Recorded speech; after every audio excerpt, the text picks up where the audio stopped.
Imagine आप किसी examination के टॉप 1% में हो, आप फिर भी फेल कर जाते हो। और ये रियलिटी है इंडिया के टॉप कॉम्पिटिटिव एग्जामिनेशंस की। और आज मैं बात करने वाली हूँ कैट एग्जामिनेशन की। बहुत बार देखा गया है कि 99.5 परसेंटाइल पर भी आपका प्रोफाइल रिजेक्ट हो जाता है।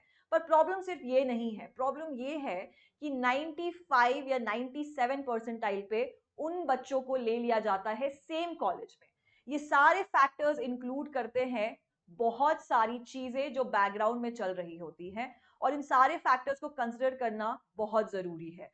तो कैट एग्जामिनेशन जो है वो एक ऐसा एग्जामिनेशन है जो सिर्फ कैट एग्जामिनेशन का स्कोर जो 50% ही लिया जाता है वो देखता है।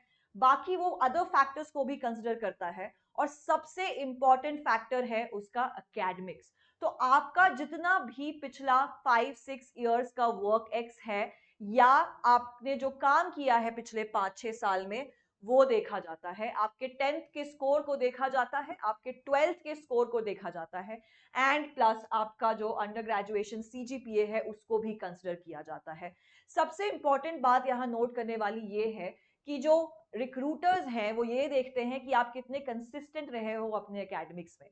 अब ये जरूरी क्यों है? क्योंकि वो बहुत सारे ऐसे फैक्टर्स को डिलीवर कर रहे होते हैं जो चीजें आपको बाकी बच्चों में नहीं मिलेंगी। जैसे कि अगर आपको 80 परसेंटाइल आया है किसी स्टेट बोर्ड में, तो वो इक्विवेलेंट हो जाता है सीबीएसई के उस बोर्ड में जिसमें आपको 90 परसेंटाइल आया है, एंड सो ऑन। तो अगर आपको 99 पॉइंट परसेंटाइल आया है आपके 10th या 12th एग्जामिनेशन में, वो कुछ आईएम्स कंसिडर करते हैं और आपको फुल पॉइंट्स जैसे 10 पॉइंट्स मिल जाते हैं। अगर 80 आया है तो 8 पॉइंट्स, 70 आया है तो 7 पॉइंट्स। पर बट मैं फॉर अ रीजन जानती हूँ कि जो वेस्ट बंगाल का स्टेट बोर्ड है वो बहुत डिफिकल्ट रहता है, वहां 99 स्कोर करना बहुत मुश्किल है। तो आपका जो स्टेट बोर्ड में परसेंटाइल है जैसे 88 परसेंटाइल है, is equivalent to 99 percentile of ICSE board. तो बहुत सारे डाइवर्स बैकग्राउंड से भी बच्चे आते हैं, सीबीएसई से आते हैं, आईसीएसई से आते हैं, स्टेट बोर्ड से आते हैं। तो इन सारे को स्लैब्स में रखा जाता है और इनका भी पॉइंट्स कंसिडर किया जाता है। धीरे धीरे ये सब कुछ खुलता है जब आपका ओवरऑल स्कोर कैट एग्जामिनेशन या किसी सेंटर पे पहुंचता है। एंड तब बायो जो डाइवर्सिटी है, चाहे वो एग्जामिनेशन को लेके हो या एकेडमिक्स को लेके हो, ये सारी चीजें कंसिडर करके आपको 3-4 फैक्टर्स पे इवैल्यूएट किया जाता है, जो कि है डाइवर्सिटी, आप मेल हो या फीमेल हो, आप किस बैकग्राउंड से आते हो, आप इंजीनियर हो या नॉन इंजीनियर हो, या आपका जेंडर डाइवर्सिटी क्या है जैसे कि मैंने बताया, प्लस आपका एक्सपीरियंस कितना मैटर करता है, आपको कितने साल का वर्क एक्स है। इन सारी चीजों पे आपको पॉइंट्स मिलता है। सबसे इंपॉर्टेंट बात जो आपको कंसिडर करनी चाहिए वो ये है कि जो कैट का स्कोर है वो ज्यादातर कॉलेजेस में 50% पे ही काउंट होता है। अब अगर आप आईएम इंदौर ले लीजिए या आईएम अहमदाबाद ले लीजिए, ये सारे जो हैं ये आपकी एकेडमिक्स को बहुत तवज्जो देते हैं। तो उनके लिए बहुत इंपॉर्टेंट हो जाता है कि आप एकेडमिक्स में कितना अच्छा स्कोर किया है, कंसिस्टेंट कितना रहे हो। 90% से ऊपर अगर आपकी स्कोर्स रही हैं तो आपको वैल्यू दिया जाएगा, आपके स्कोर्स को एक अच्छे पॉइंट पर कंसिडर किया जाएगा, स्लैब्स डिफरेंशिएट किए जाएंगे और उस तरीके से आपको पूरा का पूरा स्कोर उठा के दिया जाता है। अगर आप आईएम बैंगलोर कंसिडर कर रहे हो, जैसे कि 99.99 परसेंटाइल में भी किस बच्चों को आईएम बैंगलोर से कॉल्स नहीं आते हैं, बिकॉज उनका एकेडमिक्स का जो स्कोर है वो इवैल्यूएट करके पॉइंटर्स तक नहीं पहुंच पाता है। This is the basic difference between people who are scoring 99.9 percentile plus people who are scoring 97.98 percentile. I am Bangalore for a reason, वो आपके ग्रेजुएशन के मार्क्स को बहुत इंपॉर्टेंस देता है। 10th और 12th में आपने अगर थोड़ा कम भी स्कोर किया है तो वो कंसिडर करते हैं, बट आपकी जो ग्रेजुएशन की मार्क्स है, जो सीजीपीए है, that is very important in I am Bangalore. तो इसीलिए बहुत बच्चों को आई एम अहमदाबाद से कॉल आ जाती है पर आई एम बैंगलोर से नहीं आती है। बट द फैक्टर इज कि आपको एक ही कॉलेज से एमबीए करना है, और अगर आपको इन सारे ब्लैकीज से कॉल आ जाती है, अच्छे ओल्ड आईएम से कॉल आ जाती है, so it is one of the greatest achievement that you could ever have in the CAT examination. Particularly graduation के जो मार्क्स होते हैं उसमें कंसिस्टेंट आपके 3 साल के मार्क्स को गिना जाता है, इंजीनियर्स के 4 साल के मार्क्स को गिना जाता है, और ये सारी चीजें इवैल्यूएट होती हैं आपके बैकग्राउंड पे कि आप इंजीनियर हो, आप नॉन इंजीनियर हो, आप मेल हो, आप फीमेल हो, और बाकी और सारे रीजंस भी होते हैं जिन पे इनकी कैलकुलेशन होती है. I can make a particular video on the same.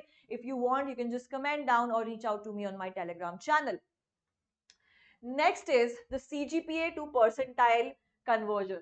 ये बहुत इंपॉर्टेंट हो जाता है. तो प्रॉब्लम सिर्फ यहां तक नहीं है कि आपकी ग्रेजुएशन के, आपके 10th और 12th के मार्क्स को कैसे कंसिडर किया जा रहा है, पर आपका CGPA टू परसेंटाइल का जो सफर है वो भी कितना इंपॉर्टेंट है इस जर्नी में, वो भी देखा जाता है. तो फॉर एग्जाम्पल, अगर आपका किसी कॉलेज में, पर्टिकुलर कॉलेज में कन्वर्जन फैक्टर 10 है, तो आपको 98.9 CGPA पे भी 98 परसेंटाइल आ जाता है. पर ऑन दी अदर हैंड, अगर कन्वर्जन फैक्टर 9.5 है, तो आपको शायद 97 या 98 परसेंटाइल पे भी कॉल ना आए. तो ये सारी चीजें हैं जो रिक्रूटर ही डिसाइड करते हैं, जो पैनल ही डिसाइड करता है, और जो कॉलेज ही डिसाइड करती है. तो इसके लिए आपको आपकी एकेडमिक्स बहुत अच्छी रखनी पड़ेगी. बट ऐसी चीजें हैं जो रेक्टिफाई नहीं की जाती हैं. अगर आप कैट एग्जामिनेशन में ये सारी चीजें रेक्टिफाई करके उसको अच्छा करने की कोशिश कर रहे हो, and even if you are scoring 99.99 percentile, उसके बाद भी अगर आपको कॉल नहीं आ रहा है, तो ये फेलियर नहीं है. आप में जरूर कुछ बात है, तभी आपको 99.99 परसेंटाइल आए हैं. So you can do a lot from this, after this journey, because आपको पता है कि आप में क्या पोटेंशियल है. भले ही आपकी एकेडमिक्स अच्छी नहीं रही हो, उसको रेक्टिफाई नहीं किया जा सकता है इस मोमेंट पे, बट यहाँ से जो आपका सफर होगा वो एक्चुअली बहुत फ्रूटफुल होने वाला है. तो खुद को फेलियर की जर्नी पे मत दिखाइए. आप यहाँ से और अच्छा कर सकते हैं. There is also a saying कि अगर कुछ अच्छा नहीं होता है तो उसके बाद और बहुत सारी दरवाजे खुल जाते हैं. तो देखिए कि आप और अच्छा क्या कर सकते हैं यहाँ से. MBA is not the only journey that you are planning for yourself. But हाँ, अगर आपकी एकेडमिक्स अच्छी है, अगर आपका कैट स्कोर अच्छा है, आपकी पोटेंशियल अच्छी है, आप कंसिस्टेंट रहे हो थ्रू आउट, आपके लिए MBA एक बहुत अच्छा सुनहरा सफर भी हो सकता है. और इसके बाद आपको एक बहुत अच्छे पैकेज पे एक ऑर्गेनाइजेशन ले भी सकती है. और अगर आपने अभी तक डिसाइड नहीं किया है कि आपको किस प्लेटफॉर्म से प्रेपरेशन करनी है कैट के लिए, तो अन अकेडमी दे रहा है बहुत अच्छा offer. The price is just at 1599, so you can use my code JUHI99 and avail the benefits. एक नया बैच भी स्टार्ट हो रहा है, which is the power hustle batch that has already started. तो अगर आपने अभी तक कहीं ज्वाइन नहीं किया है, you can join this batch with the VARC quants and LR preparation on the go. तो अभी जुलाई चल रहा है, आपके पास सिर्फ 5 महीने बचे हैं प्रिपरेशन के लिए, तो जल्दी से अपना मेंटर, अपना प्लेटफॉर्म चुन लीजिए. Plus there is also a CAT summit 2025 happening only on Unacademy app, which is happening on 13th of July at 11 a.m. So please do not miss it.